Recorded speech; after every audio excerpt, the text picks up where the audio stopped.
자, 오늘 또 5개만 전달합니다. 5개만 갖고 가시면 돼요. 네.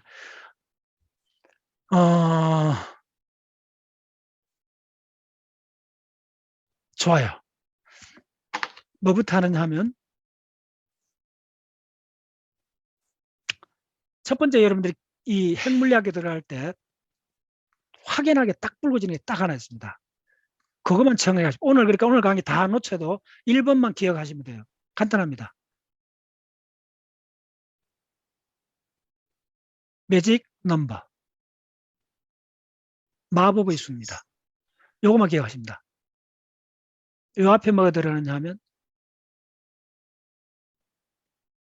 누클레아 매직 넘버. 핵, 우리나라 말로 보면 마법수입니다. 핵의 마법수. 여기다가 원자 핵이란 말을 듣지 마세요. 완전히 다른 이야기입니다. 내가 그 뒤에 설명드릴게요. 핵의 마법수를 기억해야 됩니다. 마법수는 뭐냐면, 자, 숨죽이고, 2.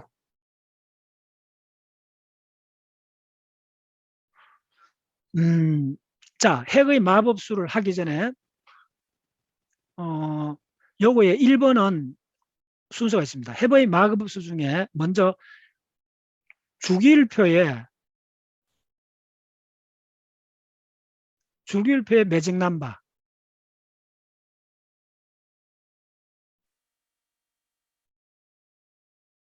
요게는 먼저 알아야 돼요. 주기율표 먼저, 주기율표의 매직 넘버는 뭐냐 하면, 헤리움, 네온, 아르곤, 크립톤,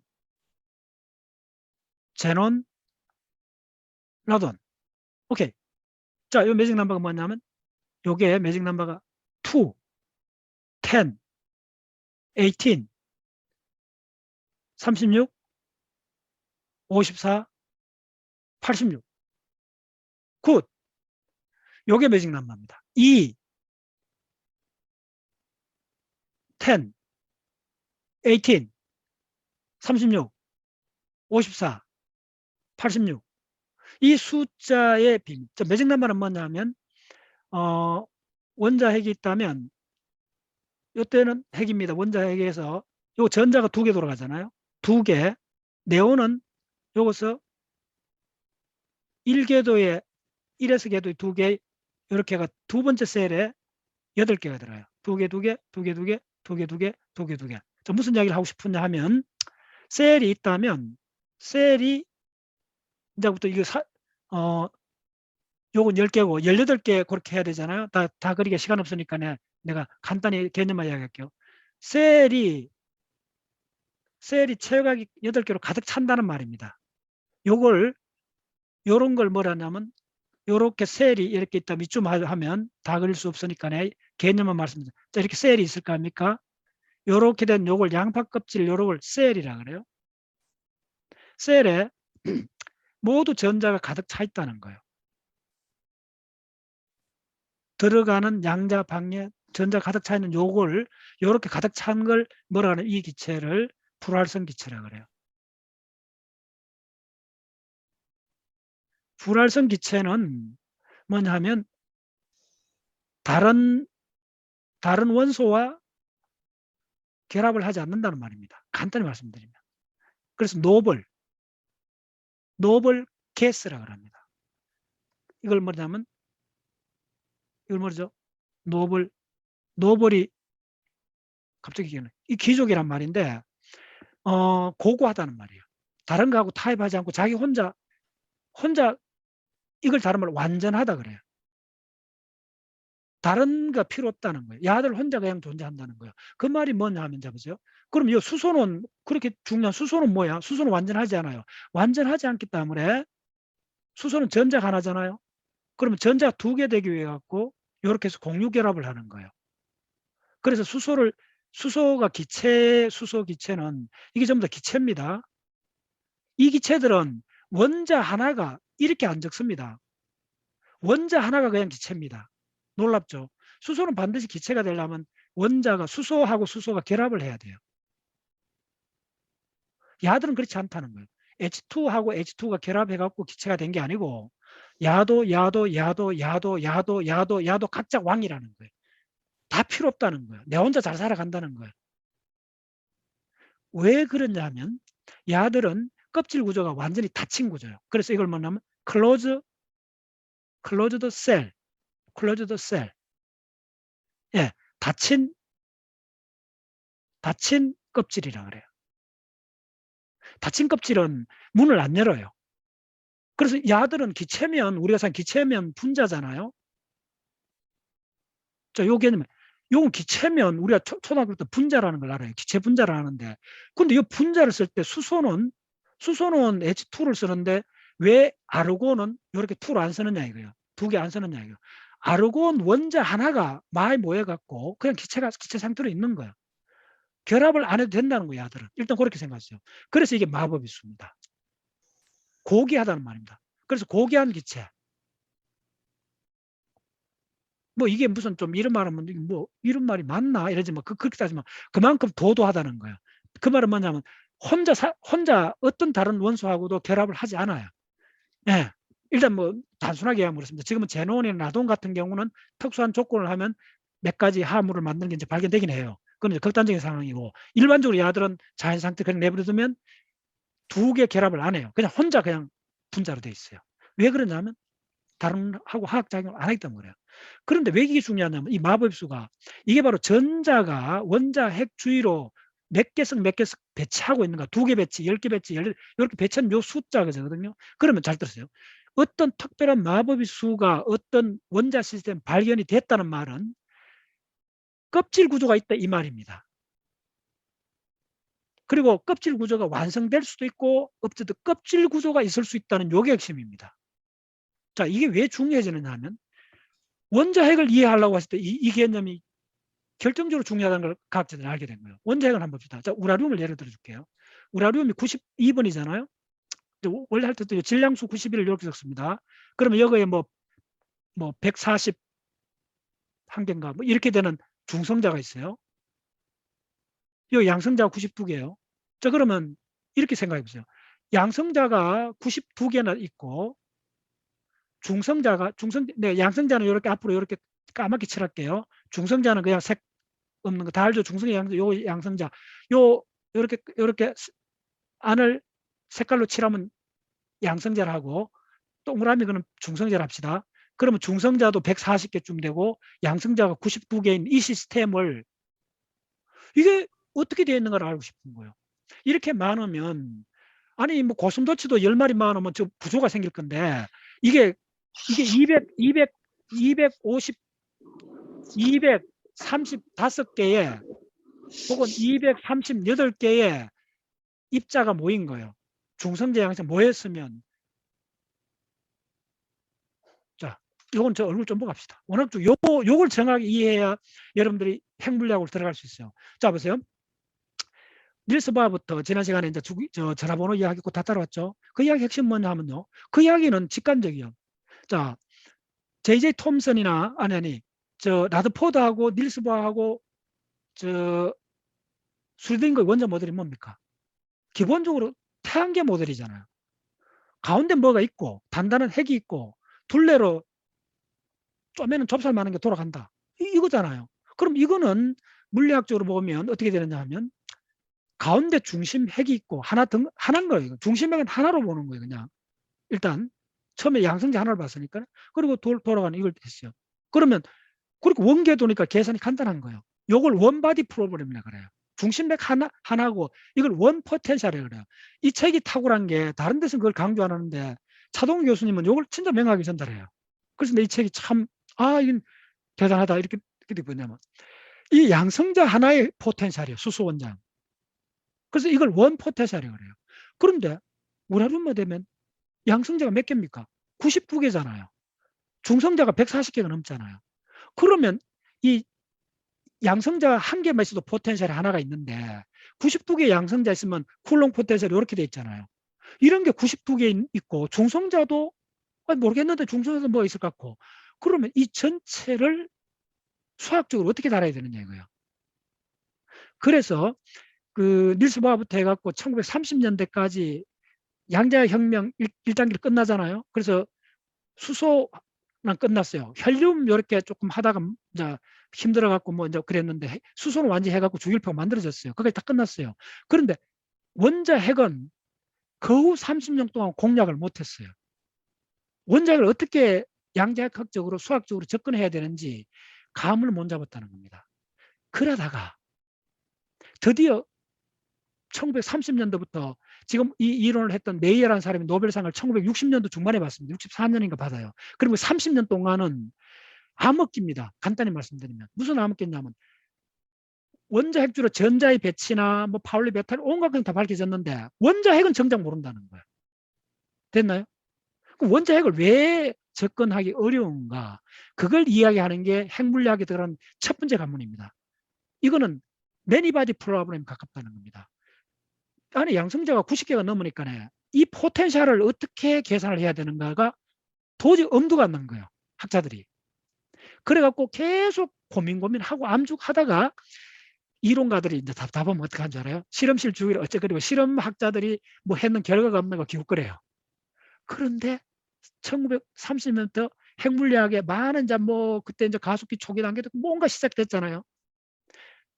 그때 이제 많은 그 방사능 실험을 하면서부터 실험학자들이 뭘 하나 데이터를 알게 된다면 자, 요게 핵심입니다. 92가지 자연의 원소가 있는데 주기율표인데 그게 양이 극단적으로 차이가 난다는 걸 알게 된 겁니다. 예를 들면 수소하고 헬륨은 뭐 예를 들면 다른 엘리먼트 20번, 30번 엘리먼트에 비해서 10,000배나 많으면 예를 들면 철 같은 거는요. 예를 들면 철은 예를 들면 납에 비해서 거의 1000배 이상 많아요. 그러니까 수소는 예를 들면 여러 많은 금에 대해서 그 원소가 몇 개 많은지 함량이 지구나 태양에서 일반적으로 얼마나 많은 조사를 해봤더니 몇 개의 원소가 다른 원소에 비해서 1000배 이상 많다는 걸 알게 된 거예요. 많은 원소 이제 도표를 보여줄게요. 그래서 어떤 원소가 많은가? 자, 그러면 우리 지구에 뭐가 많습니까? 물어볼게요. 그걸 지구 표면을 분석해 보면요. 그 클라크 수로 해갖고 질문. 지구 표면에 어떤 원소가 가장 많아요? 이건 내가 지구가 뭡니까? 대륙 이동할 때 내가 수도 없이 했고 다 암기하라 그랬어요. 클라크 수. 지표를 분석을 하면 가장 많은 게 산소입니다. 두 번째 실리콘입니다. 네, 세 번째 알루미늄, 네 번째 철하고 알루미늄. 그 다음에 뭡니까? 저거 칼륨, 칼슘, 마그네슘 그렇게 되어 있습니다. 그게 거의 100% 99% 차지하고 나머지 원소들은 그게 1000분의 1밖에 없습니다. 오케이 됐어요? 근데 우주 전체도 이 비율을 알게 되는데 그럼 두 번째 질문이 어떻게 나왔냐면 그 실험학자들이 실험 핵물리학 하는 사람들이 뭘 알게 됐냐면 어떤 원소가 압도적 다른 원소에 비해서 1000배 혹은 심지어 100만 배 이상 많아져요. 10,000배 이상 많아지는 그런 원소들의 특징을 찾아낸 거예요. 그게 뭐냐면 양성자 개수하고 중성자 개수가 특별한 개수에 있는 양성자, 중성자로 모여진 그런 원소만이 다른 원소에서 1000배, 10,000배 많다는 거예요. 그게 매직수입니다. 매직수가 1930년도에 발견이 됐어요. 실험학자들에 의해서. 이거 좀 이상하다. 우리가 아는 예를 들면 금은 왜 이렇게 골드는 이렇게 왜 적은데 철은 왜 이렇게 많은가? 설명할 길이 없는 거예요. 그때 학자들은. 근데 분석해니까 철은 26번이니까 양성자 26개. 골드는 79번이니까 양성자 79개. 그래서 쭉 봤더니 첫 번째 짝수 번호가 많다. 이걸 알게 된 거예요. 두 번째 짝수 중에도 매직 넘버 그 숫자 양성자 잘 들으세요. 양성자 개수나 중성자 개수가 특별한 어떤 숫자를 갖는 그런 엘리먼트가 다른 원소보다 최소 1000배 많다는 이 놀라운 실험 법칙을 실험 관찰 결과를 찾아낸 거예요. 1920년대. 근데 이게 왜 중성자가 마법이수, 양성자가 마법이수, 미리 말씀드린 마법이수가 뭐냐면 자, 얼굴. 마법이수가 뭐냐면 2, 8, 28, 28, 28, 20, 28, 50, 82, 126. 양성자, 중성자가 요 숫자를 가질 때 그렇게 양성자, 중성자 요 숫자를 갖는 가지가 결합해갖고 원소가 된 원소가 다른 원소의 1000배, 10,000배 이상 많다는 걸 알게 된 거예요. 그래서 이 양성자 개수, 중성자 개수를 마법의 수라 그래요. 핵물리학은 놀랍게도 마법의 수를 설명하면서 그게 왜 그런 숫자로 된 원소가 지구상에 혹은 태양에서 압도적으로 많은가를 설명하는 학문이 간단히 말하면 그게 핵물리학의 시작입니다. 그리고 핵물리학의 알파하고 오메가입니다. 그게 지금도 그걸 규명하고 있어요. 아직 다 끝난 이야기 아닙니다. 그게. 그래서 핵물리학의 전체 내용을 역사적으로 추적해 보면요, 마법의 수라는 그 개념이 핵물리학의 거의 7, 80%입니다. 그만큼 중요합니다. 그런데 그게 왜 마법의 수를 갖는 원소가 많으냐가 그 후에 금방 발견이 되는데, 뭐냐면 그 숫자를 아닌 원소는 다 붕괴돼 갖고 짧은 시간에 사라진다는 걸 알게 돼버린 거예요. 그런 핵을 방사선 핵이라 그래요. 방사능 동위원소라 그래요. 방사능 동위원소는, 방사능이라는 것은 뭐냐면 핵이 있는데, 원자 핵이 뭔가를 뿜어내는 거예요. 알갱이들을 뿜어내는 거예요. 그러니까 점점 줄어드는 거죠. 왜 줄어드느냐면, 왜 뿜어내느냐 하면, 방사능이라는 건 아주 간단한 개념입니다. 원자 핵이 불안한 거예요. 왜 불안하냐 물어봤더니 에너지가 높다는 거예요. 원자 핵이 10층에 살고 있는 거예요. 그럼 불안하니까 안전하려면, 편안하게 살려면 뭘 내보내야 돼. 너무 에너지가 많으니까. 내보내 1층으로 늘어와야 돼. 우리 집 1층입니다. 1층으로 늘어와야 돼.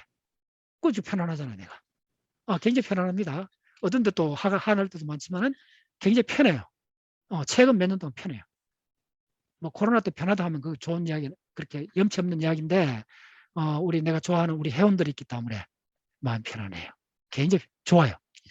1층에서 살아서 그래요. 내가 10층 살면 좀 불안했을 거예요.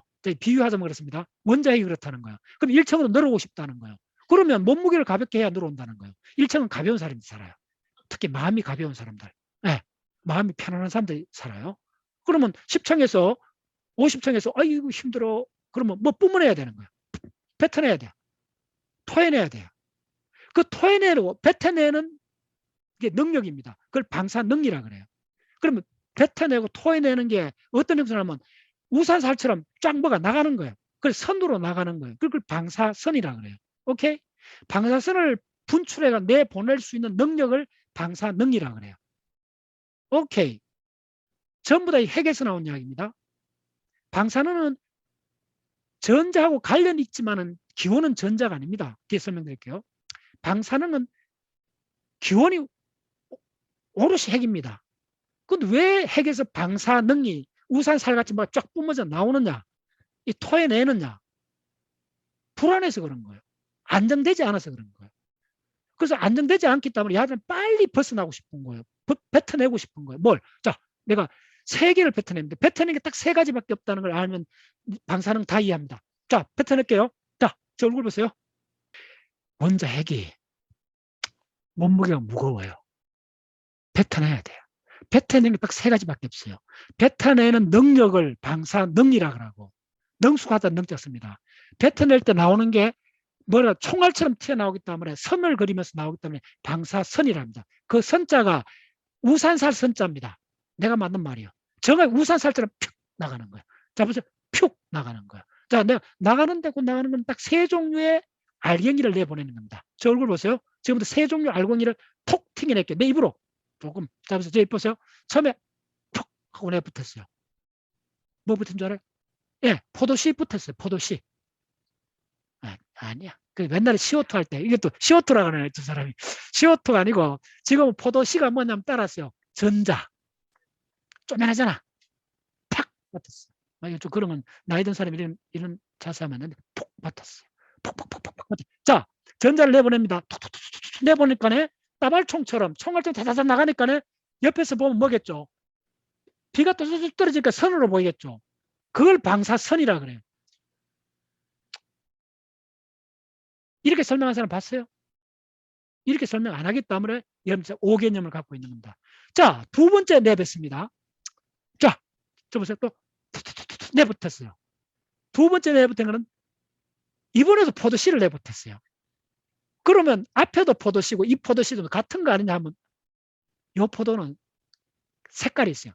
앞에 건 하얀 씨였고 이거는 까만 씨입니다. 색깔만 달라요. 그럼 무게가 달라다?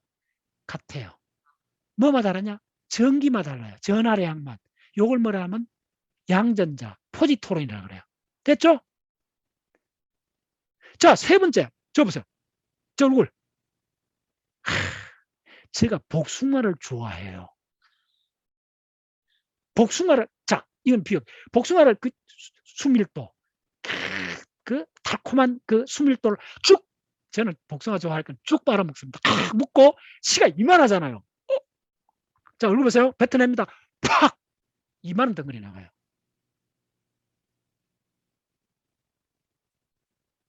이걸 알파 입자라 그래요. 앞에 포도 씨앗보다 무게가 얼마냐면요. 포도 씨앗의 무게의 그 8,000배입니다. 거의 10,000배쯤 됩니다. 이걸 푹 버텨내면 내 몸무게가 푹 줄어갖고 10층에 있다가도 몸이 가벼워져갖고 어이 눌룰 하고 1층에 와서 이렇게 앉아있는 거예요. 요 과정을 머릿속에 딱 기억하면 방사선, 방사능 다 끝났습니다. 더 이상 이야기 없습니다. 됐죠? 자, 그래서 이제 1930년대, 아니 1900 초부터 알았죠. 퀴리 부인이 막 그 우라늄 방사선 쬐면서 그 암에 걸려갈 정도로 쬐면서 알아냈잖아요. 나오는 게 알아냈잖아요. 알아냈는데 두 번째 질문은 그 방사선이 나온다 알았는데, 그러면 자, 그래서 잘 들었어요.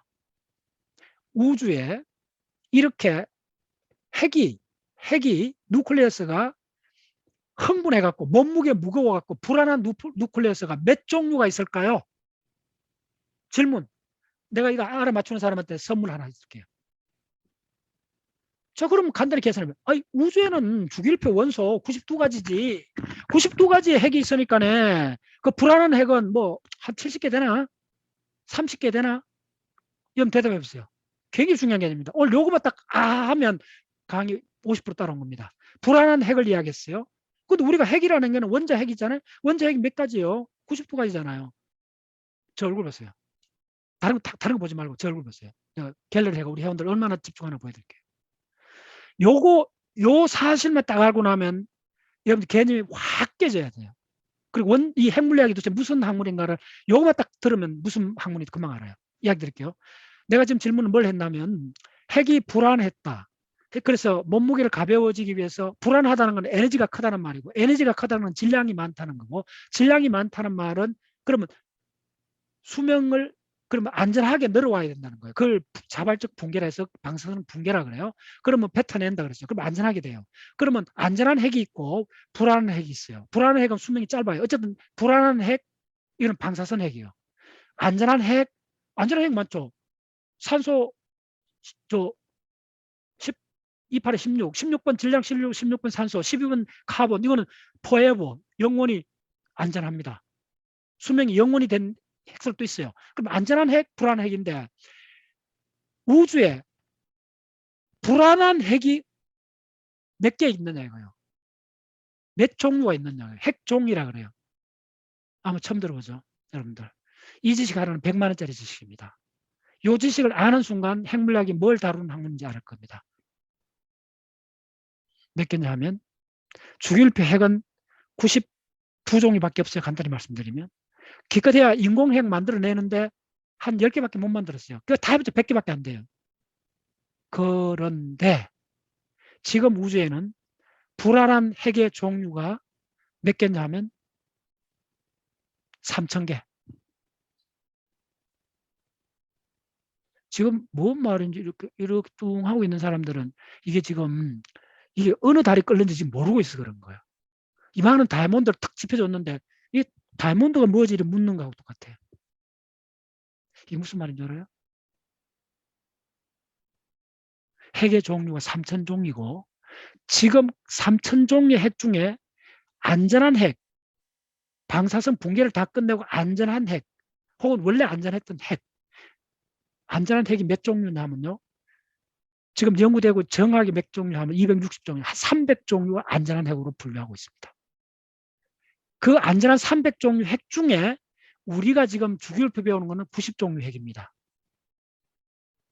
그래서 그 3,000종의 안전한 불안한 핵을 하고 안전한 핵을 연구하는 학문을 핵물리학이라고 합니다. 지금 우리 있는 주기율표에 있는 90두 가지 원소를 연구하는 학문이 아닙니다. 여러분들 지금 우리까지 배웠던 주기율표는 별 속에 들어가면 쓸 수 없습니다. 지구용 주기율표입니다. 맨델레우프가 발견한 주기율표는 만드는 주기율표 잘 들어. 여기 핵심 멘트입니다. 지구용 주기율표입니다. 별 속에 들어가면 무용지물입니다. 박 박사 그 자신 있게 할 수 있습니다. 왜 그러냐면 별에 들어가면 온도가 몇 도입니까? 태양 속에. 미니만 별이 되려면 온도가 중심 핵이 1000만 도입니다. 1000만 도 같으면 원자에 있는 전자가 붙어 있나요? 예. 10만 도만 넘어가도, 만 도만 넘어가도 다 으뜨걸 하고 도망가 버려요. 저 도망간 전자를 뭐라죠? 자유전자라 그래요. 그럼 내가 물어볼게요. 태양 속에 전자들이 뜨거워서 원자핵에서 쿨론 포스 벗어나고 도망가고 있어? 그러면 태양 속에 전자로 막 벅득벅득 해야 되겠네? 요거 대답할 수 있는 사람. 그거 알아야 돼요. 진짜 알아야 돼요. 이거 간단히 해결됩니다. 어떻게 해결되냐면, 핵 속에 코어에 10% 코어에 핵융합이 일어나고 있지. 양성자 하나 양성자 결합하는데 양성자 하나 양성을 거기 PP 체인이라고 그랬죠. 저거 10년 동안 강의했잖아요. 예, 저 책에 생명은 어떻게 작동하나 생물학 책에도 적어놨어요. 그게 워낙 중요하기 때문에. 김우현 선생 알아요? 그럼 좀 열고 한번 대답해주세요. 있죠. 네, 압니다. 생명은 어떻게 작동하나 그 책에도 생물학 책에도 내가 적어놨잖아요. PP 체인 기억납니까? 네. 시에노삼 적어놨잖아요. 저희 다 외웠습니다. 그렇지. 우리 김우현 선생은 열심히 하니까 다. 아니 저희 그 생어장의 회원들 다 외웠습니다. 그래요. 우리 이거 대단한 사람들이요. 지금 생어작을 5번 숙독을 2년 동안 다 했잖아요. 다 암기했다 그랬잖아요. 그러니까 참 다 알아요. 생물학 책에도 별 속이라는 PP 체인을 적은 생물학 책 거의 없습니다. 선생님 다 찾아보세요. 없어요. 내 책에는 적어놔요. PP 체인을 아셔야 돼요. 잘 들었죠? 빨리 오세요. PP 체인이 뭐냐 하면 양성자 하나가 결합해 갖고 그 핵융합에 가장 우리 태양이 에너지를 내는 에너지의 90%가 PP 체인에서 옵니다. 여러분들 따뜻한 봄날 벚꽃이 피고 목련이 활짝 피었는데 누구한테 감사해야 돼요? 태양에 감사해야 되는데 그 태양한테 감사하는 그 구체적 내용이 90% 내용이 뭐냐 하면 핵융합 중에서 PP 체인이라는 그 과정입니다. PP 체인에 그 일어나는 확률이 너무 떨어져 갖고 100억 년의 함수가 일어납니다. 두 개의 양성자가 결합하는 확률이. 그래서 태양이 100억 년 정도 수명을 갖게 되는 이유가 그겁니다. 그리고 우리가 태양에서 받는 에너지의 90%가 바로 PP체인에서 하고, PP체인에 여러분들 그걸 화학식을 적을 수 있는 사람은 PP체인 결과에 뭐가 나와요? 김우현 선생. 자, 또 우리 천문 원장님 탁 꺼내. 뭐가 나와요? 헬륨. PP체인 하면 첫 단계 C. 양성자 하나 양성자 결합한 거예요. 예. 알파 입자. 알파 입자 한 사람. 알파 입자 한 사람 10점. 자, 빨리 김우현 선생 대답해봐요. 내가 점수 빨리 먹여줄게. 이러니까 진짜 그래요. 5번 암기를 해도 이 핵심을 그래 김우현 선생 열심히 하는데 또 잘하고 있어요. 자 웃으면서 이야기해줄게. 다시 한번 지금 천문 원장님 김우현 선생 책 펴보세요. 그거 보면 E 플러스라고 나와요. PP 체인에. 첫 단계에서 양성자 곱하기 양성자 플러스 양성자에 해갖고 뭐가 나옵니까? 2 그 나오고 중간에 포지트론이 나와요. 빨리 확인해 보세요. 예. 됐죠? 내가 또 이렇게 화를 많이 냅니다. 미안합니다. 이거는 웃어야 돼. 왜 그런가 내가 이제 민감한가요? 다이아몬드를 보여줘도 사람들은 그 다이아몬드를 몰라요. 그 PP 체인이 한 줄밖에 안 되는 그 수식, 지구상에서 가장 중요한 수식입니다. 거기서 뭐가 나오면 양전자가 나오잖아요. 됐죠? 자, 잘 따라서요. 확인했나요? 천문 원장님? 확인했어요? 찾기도 어렵지. 그러니까 최근 그냥 자, 그래서 이게 통섭이 쉽지 않습니다. 자, 이야기할게요. 자, 무슨 이야기냐면 이렇습니다. 양성자 하나가 결합하면 1단계에서 그 결과물이 헬륨이 아닙니다. 중수소가 됩니다. 중수소가 되려면 양성자 하나가 중성자로 바뀌어야 돼요. 그러려면 반전자를 뱉어내야 돼요. 핵융합값에서 천문학적으로 많은 반전자 다발이 나와요. 그리고 태양을 만들기 위해서 수소라는 분자가 중력 수척을 해갖고 온도가 1000만 도가 넘어가면 태양이 별이 되는데 그 순간에 그 전에 벌써 저 강의 다 했습니다. 그 단계를 보면 그 태양 그 만드는 가스들의 지름이 4분의 1 AU 정도 되면 온도가 10만 도 정도 올라가요. 5년 전에 박자세 훈련센터에서 칠판에 적은 거 다시 한번 보세요. 다 숫자 다 적어줬어요. 그래 되면 10만 도 넘어가면 원자 핵주로 수소 원자 핵주로 전자가 붙어 있을 수가 없어요. 떨어져 나가요. 이렇게 떨어져 나간 전자하고 핵융합 시작할 때 나오는 1단계에서 나오는 양전자가 결합하면 뭐가 돼요? 포톤이 되잖아요. 이제 이해하셨나요? 이게 얼마나 중요한 이야기인지. 우리가 태양 에너지를 받아갖고 따뜻한 봄날에 벚꽃 피고 봄나들이 하게 될 수 있는 그 빚을 좀이라도 갚아야 될 거 아닙니까? 태양한테. 그 이야기의 90%가 지금 요 한 줄에 끝납니다. 양성자 하나하고 양성자 결합하면 양성자 두 개면 헬륨이 돼야 되는데 헬륨으로 되는 게 아니고 1단계에서는 그 1단계가 가장 중요해요. 1단계에서는 중수소가 됩니다.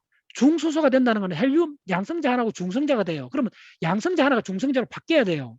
양성자가 중성자로 바뀌는 그 과정에 플러스 전기를 내뱉어야 돼요. 그게 반전자가 나와요. 그 반전자가 원래 태양을 만들 때 수소 원자에 있던 전자하고 결합을 해갖고 대규모로 광자로 바뀌어갖고 그게 감마레이가 돼갖고 그 감마레이가 태양 표면까지 100만 년 동안 올라오면서 충돌해가 백하고 충돌해가 백. 그것도 항상 이야기해주는 강의할 때. 그래갖고 태양 표면에 오는 동안 중간에는 X선이 되고 태양 표면에는 가시광선하고 적외선이 됩니다. 자외선은 몇 프로 안 돼요. 대략 반반이 적외선하고 가시광선이 됩니다. 그게 왜 되느냐 하면 태양코어에서 감마레이가 생긴 그 이유를 알아야 돼요. 그 감마레이가 PP 체인에서 나옵니다. 그 PP 체인을 이해를 못하면 창문 닫고 샀어요. 커튼 치고. 우리 회원들한테 이야기합니다. 좀 독하게. 그 정도로 중요한 이야기입니다. 이게. 태양 에너지를 누릴 자격이 없어요.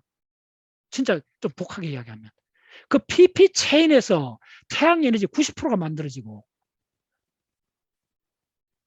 그 과정에서 나오는 감마레이가 태양 중간에 오면 에너지를 잃고 엑스레이가 되고 태양 표면에 오면 더 에너지를 잃고 적외선하고 가시광선이 돼갖고 우리 생명체가 진화를 하게 된 겁니다.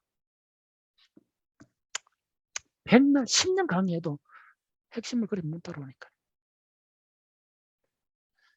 방법을 바꿔셔야 돼요.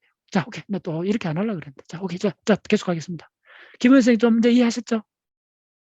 맞습니다. 아니, 저기, 그 반전자와 이게 되게 중요하다는 거를 또 다시 깨달았습니다. 반전자고, 자, 그게, 예, 자, 천문 원장님, 지금 우리 박자세 회원들 조금 귀를 기울여 주세요. 왜 그러냐면, 내가 이 원리를 10년 동안, 13년 동안 강의를 했습니다. 그 탐험 강의하면 4시간짜리 강의를 그렇게 했는데도 요 간단한 한 문턱을 못 넘는 걸 보고 제가 매일 좌절합니다. 그래서 제가 성질이 개팍해진 겁니다. 딱 그 이유 하나밖에 없습니다. 누가 좀 저를 좀 시원하게 좀 해주세요. 많은 책을 본다고 해결되는 게 아닙니다. 목숨을 내걸어야 됩니다. 그 정도로 사무쳐야 됩니다. 파울리처럼 1년 내내 찡그리고 살든지 그 정도로 어금니 깨무지 않으면 그 가문 못 씁니다. 너무 간단한 이야기입니다. 그런 이야기해보세요. 헬륨 동위 원소도 이렇게 굉장히 불안한 상태여서 다시 또 이렇게 그래요. 자, PP 체인이 1단계, 2단계, 3단계가 있어요. 예. 1단계가 90% 에너지를 내고 지금 1단계, 2단계, 3단계 내가 이야기하는 거 1단계입니다. 1단계가 확률이 가장 낮고 1단계가 100억 년에 한 번 충돌합니다. 태양의 수명이 100억 년인 이유도 바로 그 1단계에 있고 2단계, 3단계는 그냥 기계적으로 따라가면 됩니다. 가장 핵심이 PP체리 1단계를 가슴에 안 새기면 태양빛이 뭔지 하나도 모르는 사람입니다. 네. 오케이. 자, 좀 나가겠습니다. 그래서 이제 공부라는 게 뭔지 조금 느꼈습니까? 네. 그런 겁니다. 그러니까 왜 내가 이렇게 자꾸 강조를 하느냐면 마법의 수도 바로 그런 관점을 보셔야 돼요. 요거 마법의 수를 딱 발견됐기 때문에 그게 얼마나 희망을 줬냐면 그때 주기율표 다 해명했던 그 사람들이, 양자역 혁명을 이끌던 사람들이 원자핵 속에 못 들어갔어요. 못 들어간 이유가 뭐냐 하면 이게 바로 양성자가 99개고 이런 시스템을 그 포텐셜을 어떻게 설정할 건가가 감이 안 잡혔던 거예요. 이 문제를 갖고 30년간 고민을 합니다. 근데 고민을 하는데 어느 순간 이거 할 수 있겠다는 확신이 딱 서는 한 사건이 일어납니다. 그게 바로 마법의 수를 발견합니다. 그 마법의 수가 발견되면, 자, 잘 따랐어요. 왜 원자핵을 들어갈 수 있다고 모든 학자들이 알게 됐느냐면요. 물론 모든 학자입니다. 핵물리학 하는 사람들 알게 됐냐면, 자, 전자의 주기율표의 마법의 수, 불활성 기체의 마법의 수가 있다면 뭐라 그랬어요? 반드시 껍질 구조가 있다는 이야기를 했죠. 그러면 원자핵 속에도 껍질 구조가 있다고 상정할 수 있다는 거예요. 바로 이 점입니다. 뭔지를 구체적으로 모르지만은 원자핵을 그냥 블랙박스로 두기는 그렇고 안으로 들어가고 이걸 이제 함수로, 여기 포텐셜 함수를 구해내야 되는데 이 포텐셜 함수가 원자 같으면 가운데 핵이 있기 때문에 포텐셜 R분의 1로 이렇게 그리면 돼요. 그럼 그 안에 에너지가 디스크리트하게 양자화돼요. 간단해요. 근데 원자핵 안에 있는 그 포텐셜을 뭘로 수학적으로 표시해야 되는가를 몰랐던 거예요. 그런데 한 가지를 알는데, 마법수를 아는데 뭔지를 모르지만은 이게 껍질 구조로 되어 있을 확률이 높다는 거예요. 그걸 확신을 하게 된 거예요. 됐죠? 껍질 구조란 말이죠. 그래서 자, 껍질 구조 어디에 있었어요?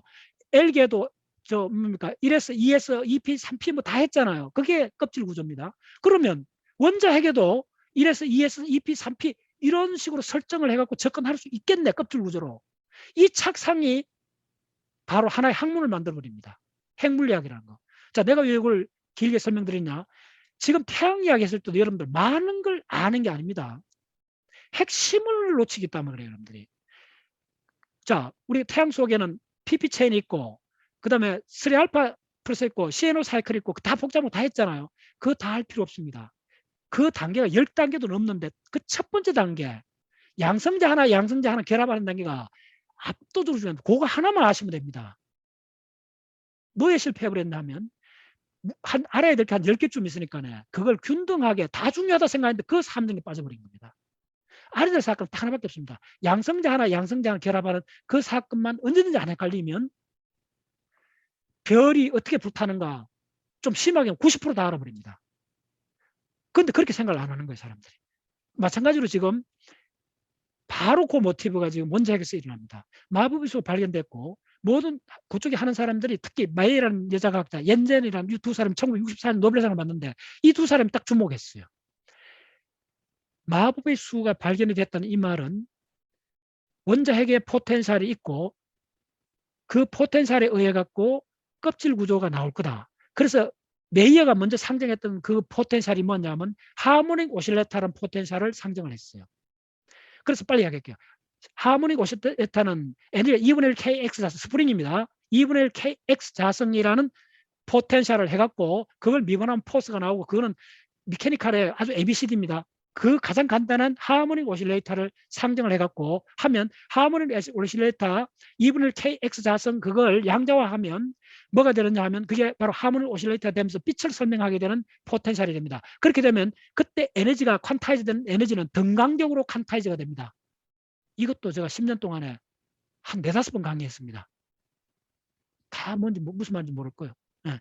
그래서 그 양자화되는 칸타이즈 등강적으로 되는 게 바로 포톤의 전형적인 특징입니다. 그래서 그렇게 해갖고 했더니 마법의 수가 7개 중에 2개밖에 못 맞추는 거예요.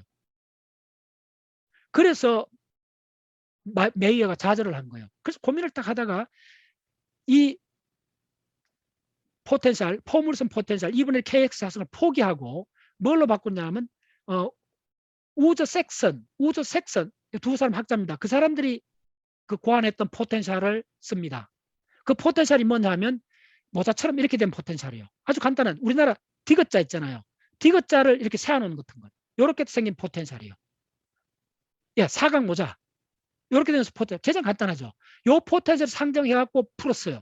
풀었더니 에너지 간격이 왜 중요냐면 그게 셀 구조잖아요. 셀 구조가 나오면 양성자, 중성자가 하나 밑에서부터 채워요. 그럼 셀 구조가 나오면 파울리 베타위를 적용하면 그 다음에 양성자, 중성자는 페르미온이기 때문에 반정수 스핀을 갖기 때문에 베타율을 충족해야 돼요. 그러면 각 에너지 준위에 하나의 입자밖에 못 들어가요. 그것만 알면 셀 구조를 채워 넣을 수 있어요. 그래서 그라운드 상태부터 양성적으로 착착착 채워 올라가 갖고 어떤 이야기냐면 마법의 수는 아주 개념이 간단합니다. 착착 채워 올라가고 셀이 다 갖춰 셀이 완성이 되고 두 번째 완성되는 셀하고 갭이 크면 그 갭이 크는 갭이 생기면 그게 그 갭 되는 그 단계가 바로 마법의 수라는 걸 알고 있었어요. 그러면 그런 떨어지는 격리 구조가 나오는가를 에너지 레벨을 계산해 갖고 딱 그려보면 돼요. 그려봤더니 자 처음에 이런 포물선 포텐셜을 해갖고 자 다시 슈레딩거 이퀘이션 여러분들이 쓰는 주기율표는 그 포텐셜이 슈레딩거 이퀘이션의 포텐셜은 R분의 1 포텐셜입니다. 요렇게 된 포물선 이렇게 포물 저 분수식 요렇게 알죠? 요 포텐셜을 쓴 겁니다. 그 다음에 메이어가 원자 핵을 들어갈 때 썼던 포텐셜 초기 버전은 요렇게 된 포텐셜, 대포알 같은 포텐셜을 쓴 거예요. 간단히 이야기하면 그게 함수가 2분의 1 kx 자승입니다. 그걸 하모닉 오실레이터라 그래요. 그 포텐셜을 써갖고 했더니 그 포텐셜은 에너지 간격이 등간격이요. 등간격에 각각 중성자 양성을 밑에서부터 탁탁 채워나갔더니 어떤 사건이 벌어졌냐면 마법의 수 2, 8, 20, 28, 82, 50, 126, 82, 50 이 7개의 마법의 수 중에 2하고 8밖에 못 맞춘 거예요. 그래서 이거 아니다. 그래서 찾아봤더니 다른 학자가 했던 포텐셜 우주하고 섹션이 했던 우주 섹션 포텐셜을 쓴 거예요. 써갖고 계산해봤더니 그것도 몇 개밖에 못 맞추는 거예요. 못 맞추는 개수가 있는 거예요. 그래갖고 엄청 고민을 하다가 어느 날 메이어라는 여자 학자 그 메이어가 누구냐 지난 시간에 끝풀이 잠깐 했어요. 메이어가 누구냐 하면 바로 막스 보론만큼 중요하고 어쩌면 막스 보론 이상의 학자인 막스 보론 막스 보론의 사강사 조교가 누구였냐면 파울리 그 다음에 하이젠버거 요르단 이렇게 했잖아요. 막스 보론 밑에서 PhD 한 사람이 오펜하이머 네 그거 또 있잖아요. 그 중에 여자로서 PhD 한 사람이 마이어예요. 그런데 그 사람이 마이어가 빨리 하겠고요. 마이어를 정확히 알아야 돼요. 오늘 마이어 이론을 설명드릴게요. 마이어라는 여자가 물리학이 좋아갖고 막스 보론 밑에서 박사학위를 했어요. 그리고 완전히 이 물리학 특히 핵물리학이 피를 꼽힌 거예요. 그러다가 거기서 또 그 대학에 그 göttingen 대학에 남자친구를 사귀어갖고 결혼을 했어요. 그 남자친구가 교수가 돼가 미국으로 간 거예요. 시카고 대학인가 그 가서 교수를 하는 거예요. 자기는 물리학을 좋아하는데 그 사람하고 결혼해가 미국 이민을 간 거예요. 갔는데 시카고 대학에서 남편은 교수가 됐는데 자기는 뭐 교수도 안 되고 공부는 영어는 너무 재밌고 공부는 핵물리학이 너무 재밌고 해갖고 실험실에 계속 무급으로 9년 동안 나간 거예요. 마이어. 9년 동안 월급 안 받고 실험실에 가갖고 연구하고 이론 전개했어요. 그러다가 그 와중에 어느 날 그 마이어가 이제 포물선까지 해보고 하다가 원자학의 딱 하나 마법의 수를 어떻게 맞추는 거예요. 수학으로. 물리로서 마법의 수 맞추면 다 풀린다는 걸 알고 있었어요. 그게 마법의 수예요. 그래서 우주 색선 포텐셜 해도 다 안 맞아. 그래서 고민을 하다가 어느 날 불현듯 볼프강 파울리가 생각난 거예요. 파울리하고 지만 효과 이야기했잖아요. 지만 효과가 끝까지 갑니다. 그게 뭡니까? 앵귤러 모멘텀하고 스핀 모멘텀이 있잖아요. 그게 벡터입니다. 앵귤러 모멘텀, 스핀 모멘텀, 가운동량, 그 다음에 스핀 모멘텀, 그게 S잖아요. 그 다음에 ML이잖아요. ML하고 S가 커플링, L하고, L 벡터하고 S 벡터가 커플링이 일어나요. 일단 한다고 하고. 원자 핵주를 도는 전자 사이에, 자, 이런 말입니다. 원자 핵주를 전자가 돌면 궤도 가운동량이 있잖아요. 이 궤도 가운동량 벡터하고 전자가 스핀 있잖아요. 스핀은 2분의 1, 플러스 마이너스 2분의 1 두 개밖에 안 갔잖아요. 요 스핀이 또 벡터입니다. 요 벡터하고 전자가 돌아가는 이 궤도 가운동량의 벡터가 상호 인텍션을 해버려요. 그걸 L하고 S 두 벡터의 커플링이라고 그래요. 요게 탁 떠오르는 거예요.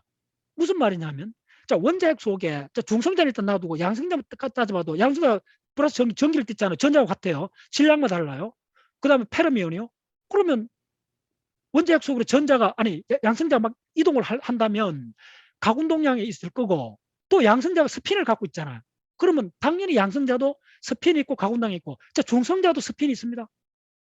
스핀에 의한 마그네틱 모멘트가 있습니다. 왜 그러냐면 중성자는 다운콕 2개하고 업콕 하나로 되기 때문에 다운콕, 업콕이 전기를 띠잖아요. 전기를 띤 입자가 안에서 돌기 때문에 그것도 마그네틱 모멘텀이 있어요. 오케이. 그래서 그래.